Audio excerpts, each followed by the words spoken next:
అనధికారికంగా తరలిస్తున్న డబ్బును ఒంగోలు ఫ్లయింగ్ స్క్వాడ్ సీజ్ చేశారు. ఎన్నికల కోడ్ సందర్భంగా ఒంగోలు నెల్లూరు బైపాస్ లో తనిఖీలు చేస్తున్న పోలీసులు భారీగా డబ్బులు పట్టుకున్నారు. ఇక దాదాపు 25 లక్షల రూపాయలకు సంబంధించిన ఎలాంటి ఆధారాలు చూపకపోవడంతో సీజ్ చేశారు. ఇక డబ్బు తరలిస్తున్న వ్యక్తి కందుకూరులోని రంగా పార్టికల్ బోర్స్ లో డ్రైవర్ గా పనిచేస్తున్నట్లుగా పోలీసుల విచారణలో వెల్లడించారు. ఇక డ్రైవర్ పైన పోలీసులు కేసు నమోదు చేసి దర్యాప్తు చేస్తున్నారు.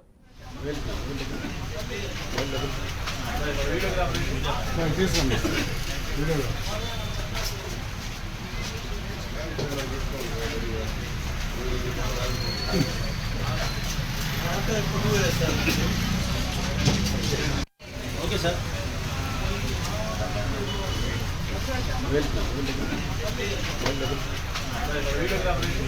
తీసుకోండి.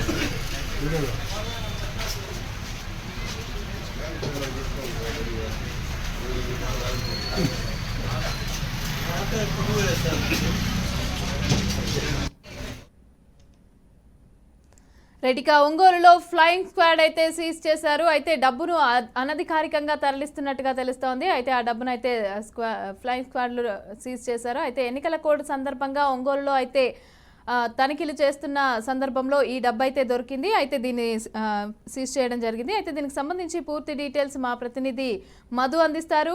మధు, చెప్పండి, అసలు ఈ డబ్బు తీసుకెళ్తున్న వ్యక్తి ఎవరు, అసలు ఆ డబ్బు ఎక్కడిది, ఎక్కడి నుంచి తీసుకొచ్చారు అసలు? మమత, నిన్న రాత్రి ఒంగోలు నెల్లూరు బైపాస్ లో అయితే ఎన్నికల తనిఖీలో భాగంగా కారులో డబ్బులు తీసుకొని వెళ్తుండగా ఫ్లయింగ్ స్క్వాడ్ ఎటువంటి ఆధారాలు లేనటువంటి డబ్బులు అయితే గుర్తించడం జరిగింది. అయితే ఒక కారులో డబ్బులను అయితే తీసుకోవడం జరుగుతుంది.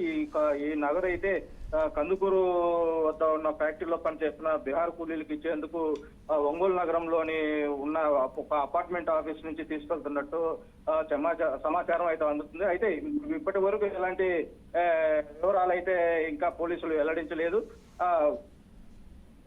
మమత. రైట్, అసలు ఎవరు, అసలు ఆ డ్రైవర్కి డబ్బులు ఇచ్చింది ఎవరు, ఎక్కడి నుంచి తరలిస్తున్నాడు ఆ డబ్బుని?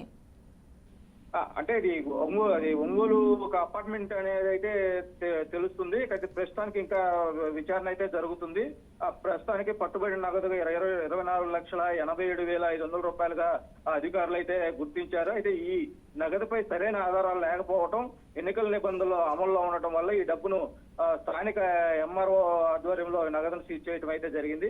అయితే ప్రధానంగా ఈ డబ్బులు అయితే కూలీలకు అందించే విషయమై మేము ఒంగోలు ఒక అపార్ట్మెంట్ నుంచి ఒంగోలు నగరంలో ఉన్న ఒక అపార్ట్మెంట్ నుంచి మేము అమౌంట్ అయితే తీసుకెళ్తున్నామని అయితే పోలీసులకు అయితే ఆ కారు డ్రైవర్ అయితే చెప్పడం జరిగింది. అయితే దీనిపై విచారణ అయితే జరుగుతుంది మమత.